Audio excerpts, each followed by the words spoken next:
G'day guys, welcome to a new episode of Bogans Guide to Wine. I'm Sam. I'm Lurchy. What's going on? What's going on, Lurch? Is Barossa Valley Shiraz. Barossa Shiraz. How do I know that, brother? I think Barossa's onto us, mate. They're on to you. On to me, then to get on to you. Give me some of that Coonawarra stuff to come in, so Lurch gets a decent bit of cab sav. Come on. And Margarita Cabby Sabby.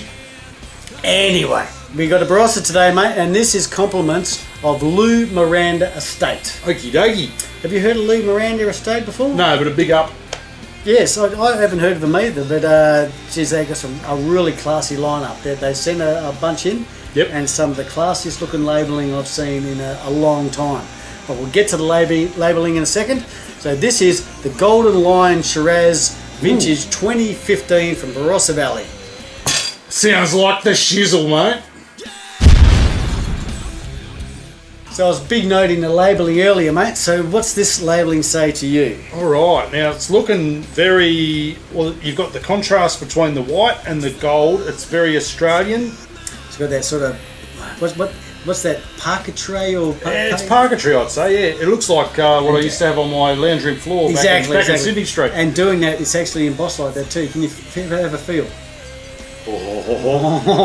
It's pretty sexy.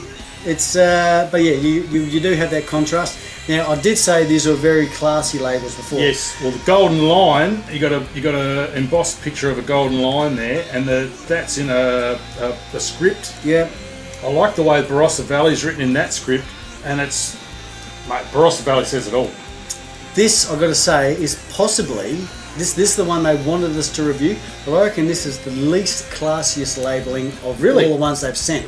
Because all the other ones, I'll try to remember to put up a photo of all the other ones that they have, and it's they're very, like I say, keep on saying classy.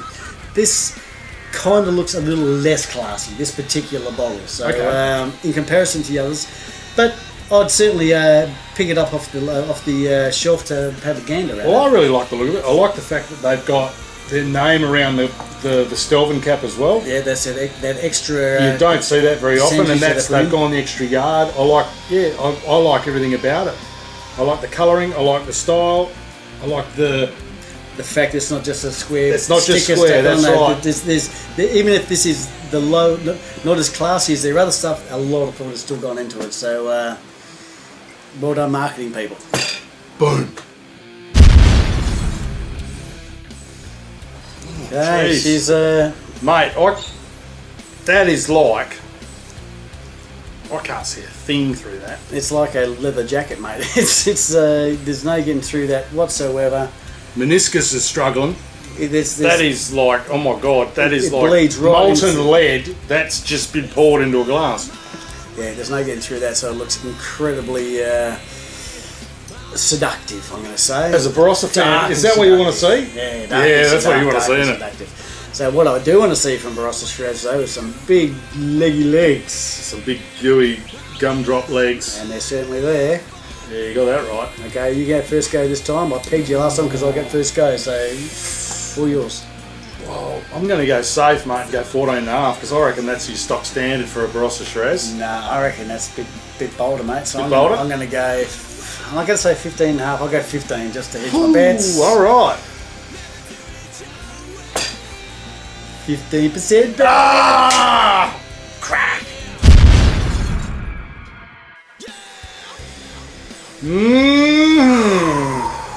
Okay, that's another interesting one. I'm just going to have a second go at that because the first time I thought couldn't have been real. It's seriously sexy, but it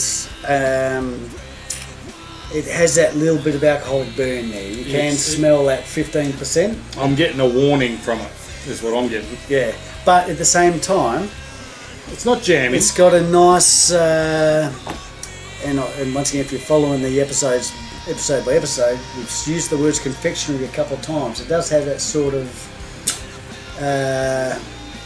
I sort of want to drink it through my nose. Yeah. It's got that sort of confectionery edge, like toffee apple. I think you said earlier. With another one we had. Actually, that's what it's got. It's got like that caramelised fig sort of finish to it, or something like that. Caramelised fig, mate. That's a new one. That's just stepping on out. That is huge. Yeah. Any which way you put it. and your typical big dark fruits. It's got your plum and That is dark cherries, mate. Dark cherries. That's what's in the cherry ripe. Andre the Giant is going to sit back and fall off his chair if he nails a bottle of that. Dark chocolate cherries. It's like a highbrow cherry ripe. There's blackcurrant. There's tobacco. There's everything going on there. That's really stunning. It says drink me. Yeah, it does. Let's just drink it, bro. Come on. Yeah. Yeah, we are up to drinking. Yeah. Right.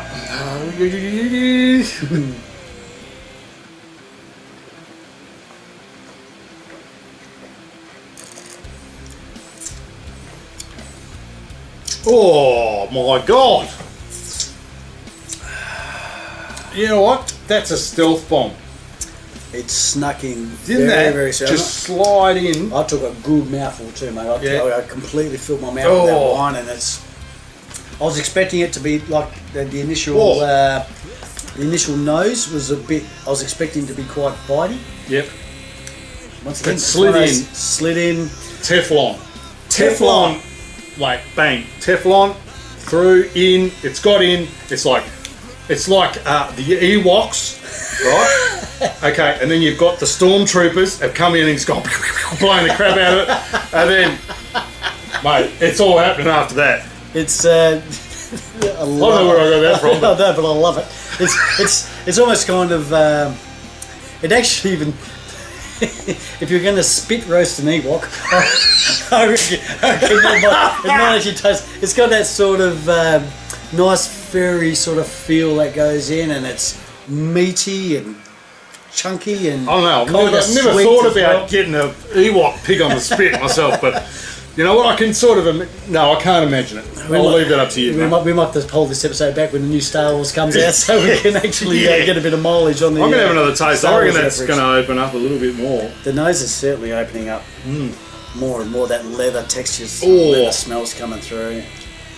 Oh, you know what? You notice how now instead of it getting right to the back of the palate, it's coming more to the middle palate. Mm-hmm. It's just opened up that little bit more. Oh my god, that's just gorgeous. Now, would you call it medium or full body?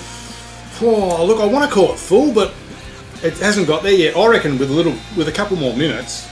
See, I think full body can be too much sometimes. I reckon this is really bordering that wonderful balance of between the two. You know, it goes in very smooth and gives you that big velvety punch. Well, this is the reason but ends really smooth and. It's the reason I like lovely. Cab Sav, because it's never like as massive as what your Barossa Shirazes are, but this one, it's full package. Yeah. For what I like anyway. It has that sort of Cab Sav experience. You know, it's not just here it is. It evolves in your. Do you know what it's got? It's got the balance. It's got the backbone. It's got the tannins. It's got the fruit is like there in abundance. It's got that heavy back palate, and you just know if you put that down for 10 maybe even 15 years, mate, that's going to just get better, you know. Yeah, I can't say much more, mate. So I think it's not going to be a hard guess that we're enjoying this. I'm not a big, I like Shiraz, I like Barossa Shiraz, but I like my other stuff better. Yep. But tell you what, this one's, it's gone. It's big time. Yeah, mate, it's got me. And I can't wait to try a little bit more of this stuff that these guys produce too, because there's a little bit there to go. So get on our Facebook page and you'll see some of the little wine haikus. And it's what, 15%? It's 15%. 15%. It sneaks up, mate. I couldn't tell that from anything from it. I think you could tell it from the smell, but the flavour, it doesn't. It's just drink me more. That's all I can say.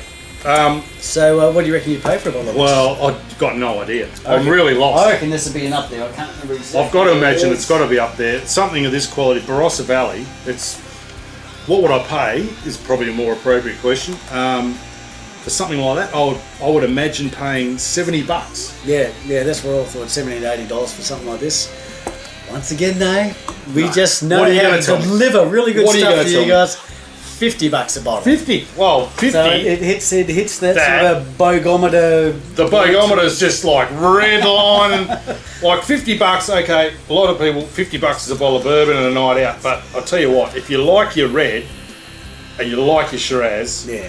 $50 is well spent on that. And And then some. And if you've got a group of wine-liking friends that aren't prepared to chuck out $50 for a bottle, just chuck in a few bucks each. Get some and- new friends. That's what I reckon. Yeah, that's it. But yeah, you could easily chip in, get your bottle of bourbon, but chuck in an extra $10 each with your crew and Oh, mate. start off the night with that, and you'll be one smile and happy camper. happy camper. Yeah, mate.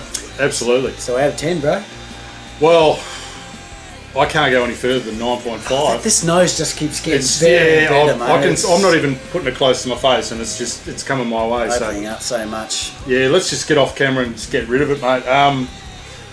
Mate, it's an easy 9.5. This is a credit to you guys at Miranda Estate. This is some sexy stuff. Sexy. This is the only word I can Sexy? use. It's just oozes sex. I want to munye it. I want to munye this wine. That's what I want to do. Okay, on that note, guys, I'm going to get out of here before that is actually caught on film. Till next time, this has been Bogans Guide to Wine. Definitely get some of this in ya. Yeah, there you go.